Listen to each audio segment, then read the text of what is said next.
ما يلفظ من قول إلا لديه رقيب عتيد. Tidak ada suatu kata yang diucapkannya, melainkan ada di sisinya malaikat pengawas yang selalu siap mencatat.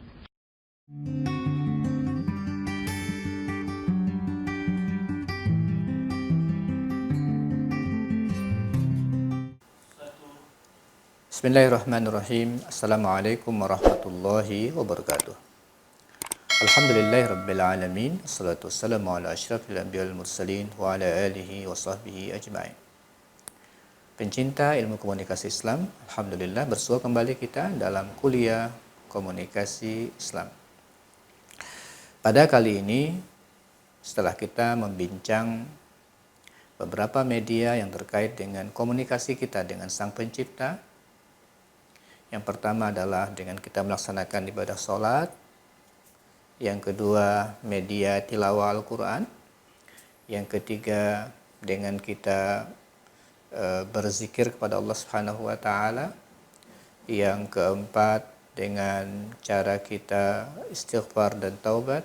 Dan yang kelima, dengan doa.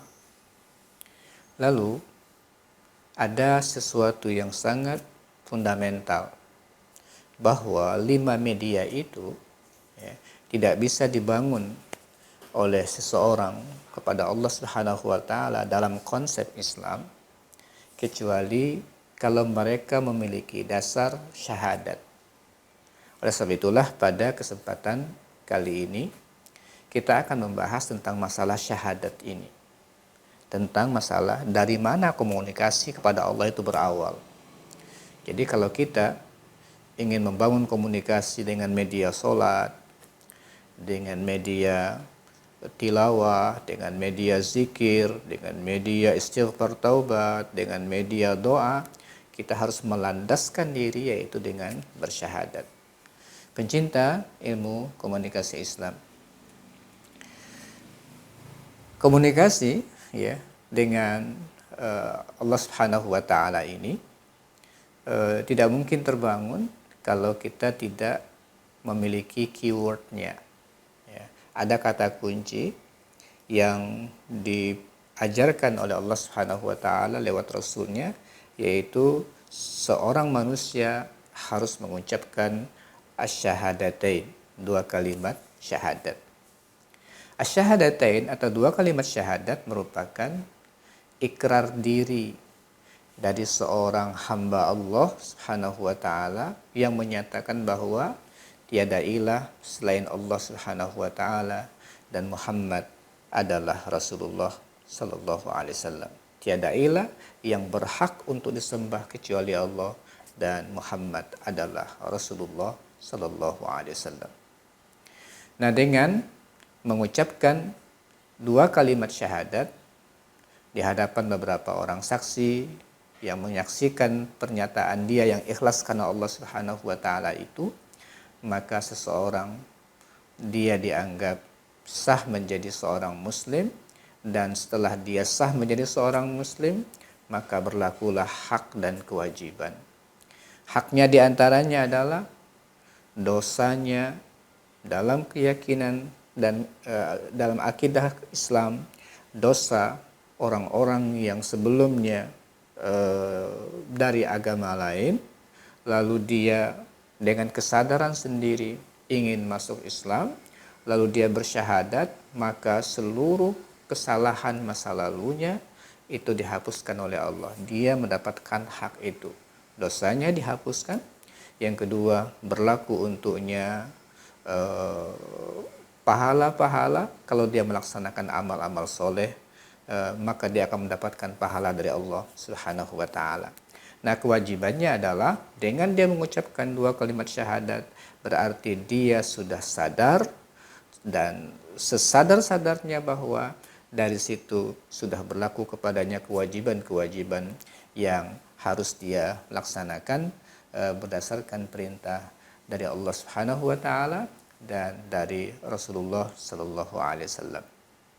Pencinta ilmu komunikasi Islam, makna dari syahadatain ya, atau dua kalimat syahadat terdiri dari kata-kata asyhadu alla ilaha illallah wa asyhadu anna muhammadar rasulullah.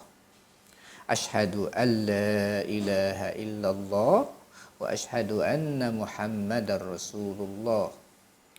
Kalimat asyhadu dari kata-kata syahida, aku bersaksi.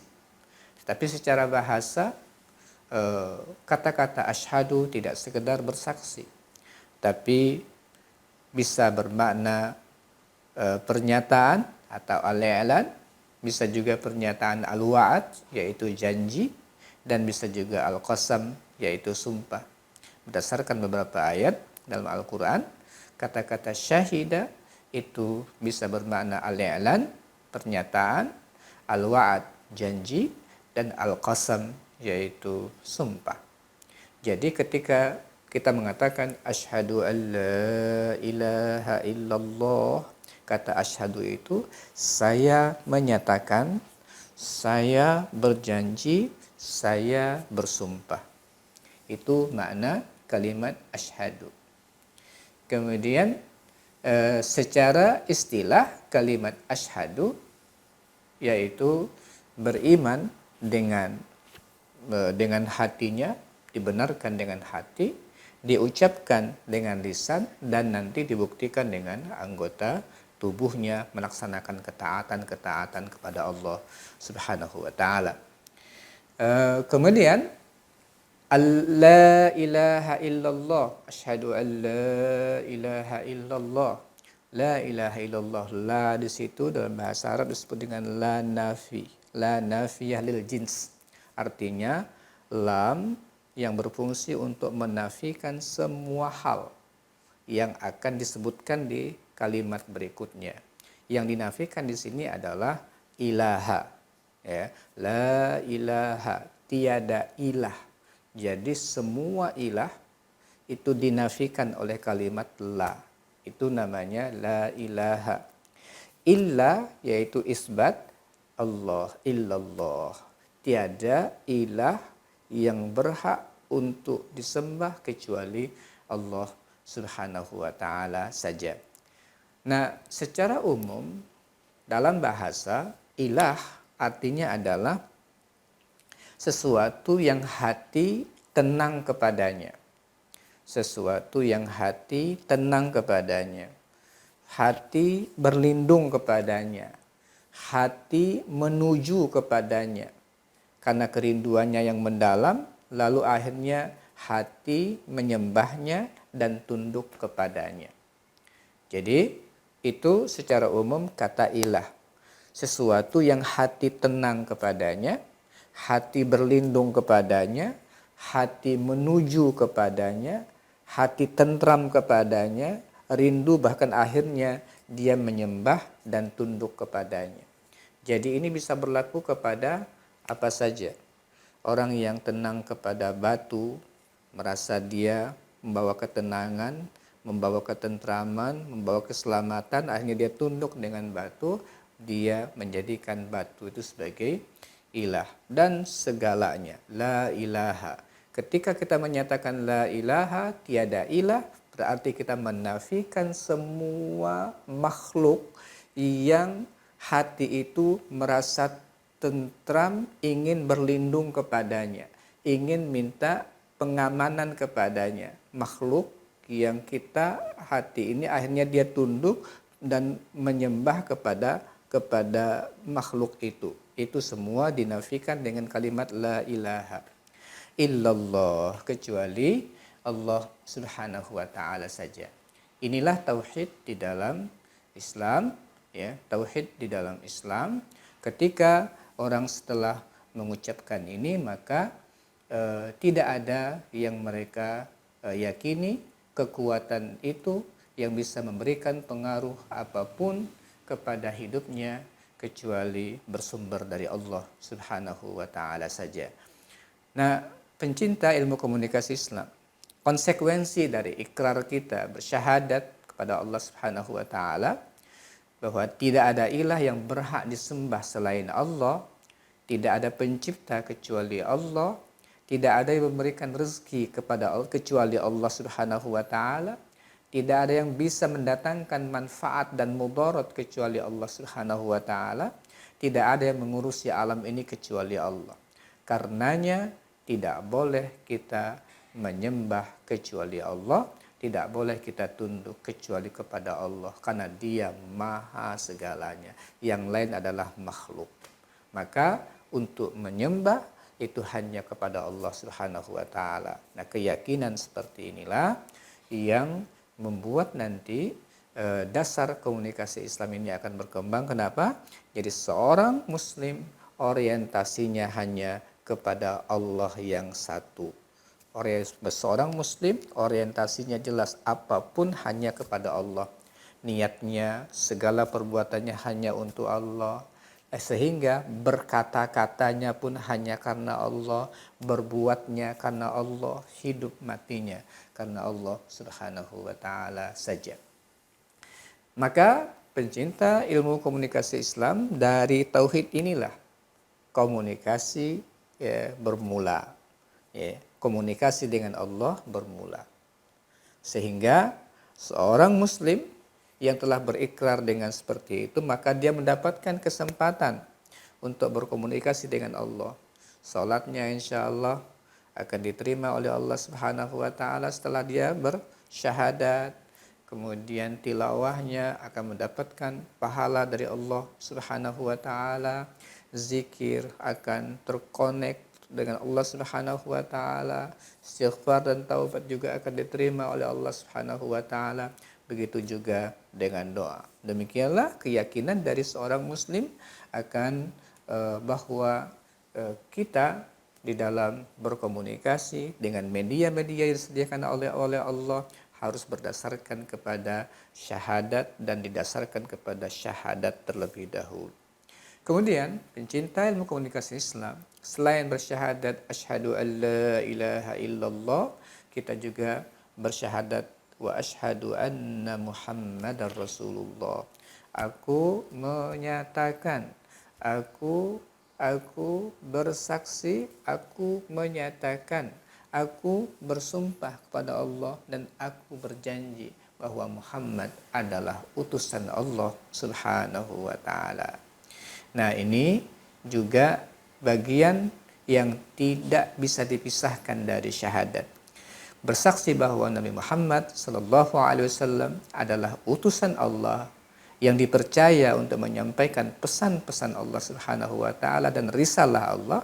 Karenanya dia mendapatkan hak, yaitu Nabi Muhammad, untuk ditaati sebagaimana kita menaati Allah Subhanahu wa taala ketika Allah telah memberikan mandat kepada Rasulullah untuk menyampaikan risalahnya. Allah perintahkan kita untuk menaati Nabi Muhammad sallallahu alaihi wasallam, maka kita wajib untuk menaati Nabi Muhammad atas perintah dari Allah Subhanahu wa taala. Pencinta ilmu komunikasi Islam, Rasulullah diutus dalam rangka untuk memberikan contoh bagaimana melaksanakan perintah Allah Subhanahu wa taala. Rasulullah diutus dalam rangka untuk itu, memberikan contoh bagaimana melaksanakan perintah Allah yang telah diturunkan dalam Al-Quran ini. Karena kalau Al-Quran diturunkan tanpa ada contoh bagaimana melaksanakannya, maka kita nggak bisa bayangkan bagaimana nanti kejadian pada manusia, perbedaan mereka dalam menafsirkan dan sebagainya. Kita nggak bisa bayangkan betapa sulitnya dan rumitnya kita untuk menyatukan pendapat-pendapat manusia dalam rangka untuk menafsirkan apa yang dimaksud oleh Allah Subhanahu wa taala. Kehadiran Rasul dalam rangka untuk menjelaskan, kemudian membimbing, memberikan contoh sekaligus bagaimana menerapkan ajaran Islam tersebut. Laqad kana lakum fi Rasulillahi uswatun hasanah. Sungguh pada Rasulullah sallallahu alaihi wasallam untuk kalian itu ada contoh yang sangat baik. Pencinta ilmu komunikasi Islam, oleh karena itulah ketika kita bersyahadat bahwa Muhammad adalah Rasulullah sallallahu alaihi wasallam, nah di antaranya kita ingin memiliki semangat dan spirit untuk berkomunikasi sesuai dengan contoh dari Rasulullah Sallallahu Alaihi Wasallam.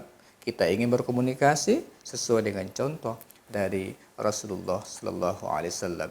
Dan alhamdulillah, spirit semangat asyhadu an la ilaha illallah wa asyhadu anna muhammadar rasulullah itu diberikan oleh Allah Subhanahu wa taala, oleh rasulnya juga. Kita itu tidak sulit-sulit untuk kapan harus mengucapkannya, tetapi disediakan medianya. Umpamanya setiap sholat 2 rakaat 1 kali kita tasyahud, asyhadu an la ilaha illallah. Ketika 3 rakaat 2 kali kita tasyahud, 4 rakaat 2 kali kita tasyahud. Jadi kita selalu mengulang ini. Kita disebut dengan tajdid asyhadatain, memperbaharui 2 kalimat syahadat. Nah, ketika kita memperbaharui ini selalu, maka insya Allah komunikasi, janji kita kepada Allah untuk taat kepada Allah, untuk mengikuti Rasulullah dalam berkomunikasi dan di dalam melaksanakan semua aktivitas, insya Allah selalu terbaharui semangatnya. Mudah-mudahan dengan kita memahami landasan ini, maka ketika kita ingin berkomunikasi Islam, maka landasan janji kita kepada Allah, pernyataan kita kepada Allah, pernyataan dan sumpah kita untuk tidak menyembah kecuali Allah, tidak beribadah kecuali kepada Allah, kemudian tidak mencontoh kecuali kepada Rasulullah, atau tidak bahwa kita bersyahadat bahwa Muhammad adalah Rasulullah yang perlu untuk kita contoh. Sehingga dalam konteks komunikasi insya Allah kita berusaha untuk senantiasa taat dengan perintah Allah dan berusaha untuk selalu mengikuti contoh dari Rasulullah Sallallahu Alaihi Wasallam. Mudah-mudahan hal seperti ini dapat kita perbaharui selalu semangatnya dengan kita mentajdid, memperbaharui 2 kalimat syahadat yang selalu setiap hari kita lakukan pada saat kita sholat, setelah kita doa, setelah wudhu, setelah pada saat kita mendengarkan azan, semua kita mengucapkan kalimat syahadat itu. Mudah-mudahan menjadi penyemangat kita, pembaharu semangat kita selalu untuk taat kepada Allah, kemudian mencontoh Rasulullah dalam komunikasi kita sehari-hari. Aku qouli hadza wa astaghfirullah li wa lakum. Assalamualaikum warahmatullahi wabarakatuh.